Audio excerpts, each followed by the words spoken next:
Hello everyone, today we're going the stereotypical YouTube route. I'm comparing two similar items with different prices. This time we're comparing McLaren remote control vehicles. See what I have here? First of all is this $10 McLaren remote control car that I got from Walmart and this $350 McLaren remote control car that I got through Adker Motorsports. So let's look into exactly what these are. Well, this first one, the McLaren 765 from Adventure Force, 10 bucks. Can't expect a lot, can you? Well, this is actually a pretty decent car for $10. It's pretty typical, you know, you have your little trim for the front wheels, you have your pretty simple remote, and of course, can't take the body off, no pins, no nothing, unless you have a screwdriver, of course. You're not really intended to swap any parts out or anything like that. This is something that you give to a child, and he plays with for hopefully a long time. I must be honest, just feeling this and driving this for a short while for 10 bucks, this feels like a hell of a deal. On the other hand, the sticker price for the Mini Z was $250, and that doesn't factor in the body that I purchased, the front suspension that I purchased, the custom Mini Z design AAA performance batteries that I purchased all separately. You could even go further, you can install lights, actual functional lights. You can go brushless. Yes, they make brushless motors for this thing. It is an incredible car. Custom wheels, custom tires. For what scale it is so customizable. This is 1/24th scale. My favorite scale of RC car is 1/10. A lot of people also run 1/8 and 1/5. 1/24th just doesn't seem as popular, but the Mini Z absolutely dominates the market, and they are pretty buildable. There's different engine layouts, different drivetrains. This one is mid-engine rear-wheel drive. You can get some that are front-engine all-wheel drive. It's so different. There are different wheelbases. It's an incredibly customizable car for the scale it is, and I have thoroughly enjoyed mine despite not using it as much. This scale of RC car, you gotta admit, they're fragile. You have to make sure that you're driving them in the right area. I would not drive these outside. I would not drive these indoors without mopping your floor. They are expensive, they are fragile, but man, the performance of these is very impressive, and so is the customization. Now you may say that the Adventure Force 765 LT is at quite a disadvantage, but honestly, I think it's going to be closer than we think. The Mini Z may be lighter and it may have more torque, but both of these cars are mid-engine rear-wheel drive, and honestly, I think the Adventure Force might have the better tires here. On a properly prepped track, the Mini Z slick tires are going to knock the freaking socks off of this Adventure Force, but we don't necessarily have that. The surface is slightly dusty. The lack of torque, the extra weight, and the treads may actually help the Adventure Force here. The inputs are, however, switches. It's either left, right, or none at all. It's either go, stop, or nothing. So it's not just the weight and the torque that's in the Mini Z's favor, but also the remote. It's got a Synchro KT531P remote, and you know, it's actually got a little bit of drivability. It's a proper remote control remote.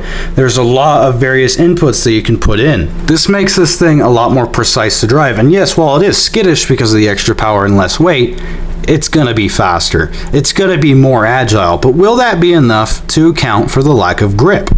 Now, this was recorded in July, and I'm American. July is the month where we blow things up. The loser is gonna get blown up. I sure hope that $350 translates to some pretty decent performance. The track is short and tight. It'll only last for about 10 seconds, and it's this autocross style thing. It definitely shows how important not having a switch for a steering controller is, because the 765 is really struggling. It did get a lap in. We gave it a lot of attempts because we think it's going to be slow. So yeah, it did this lap time, which was really impressive. Congratulations to the driver. Literally the coolest freaking thing I've ever seen a McLaren do. Now it's time for the men to start their fucking run. Here we go, lads. Check this shit out.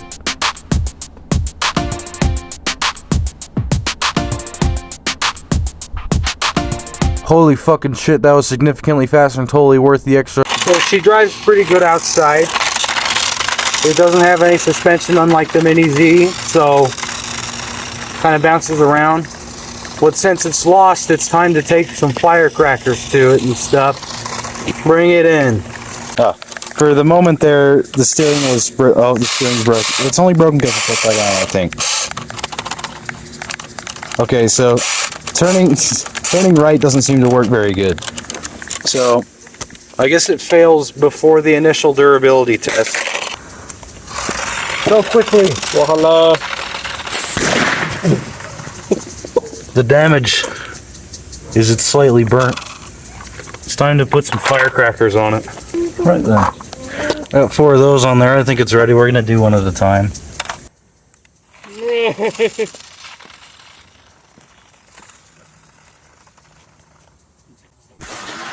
Oh.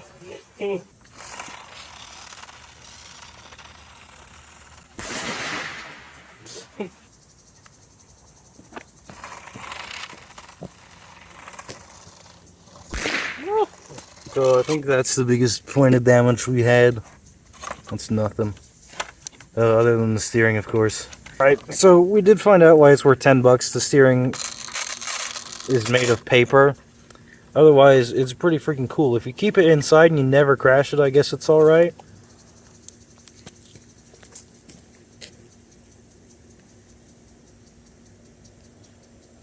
I don't like these.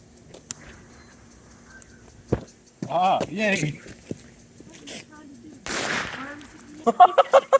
The body is also quite flimsy. I mean, it still drives. That's about it. Doesn't turn. And it's falling apart. One more bottle rocket later, and we've turned it into a Elva, actually, a speedster. Yeah. I mean, you can see the motor. At least I think that's the drive motor all the way up here, apparently. I thought it was MR, but apparently not. Yeah. The power did cut out after we did that. At least a little bit. It still drove, but it definitely lost power. One explosion later, and we've repaired the steering. We've knocked it back into place. Oh, now it's locked. It doesn't go straight anymore. Here we go. I'm not even gonna drive.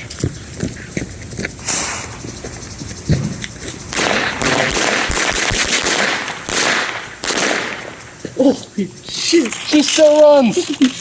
That was so badass. That was awesome. Sick. The mother of all bombs. Oh God. I did genuinely feel a little bit bad seeing this car go away. For $10, it was honestly one of the best RC cars that weren't hobby grade and just something you get for a kid that I've ever driven. It was genuinely really good, and it feels bad to burn something with a McLaren badge on it. But after that mother of all bomb thing, it did actually, you know, give out. So I decided it needed a proper Viking send-off. I do really wish the steering didn't break. If the steering hadn't broken before we strapped any fireworks to it, I would have just thrown a couple of firecrackers at it and kept driving it despite the damage to the body. But unfortunately, the internals gave out before we even did anything. Do I recommend the Adventure Force? Probably not, because let's be real, that car is going to get crashed. So, yeah. I guess if you'll never crash it and you'll never take it outside, it is genuinely a really good RC car, but the durability is lacking, and, yeah. I still really wish the steering hadn't done that, because you would not be looking at a burning 765. I do feel bad destroying this product. I really do. I'll make sure to do something about that. Yeah. Shoot. It brought a tear to my eye.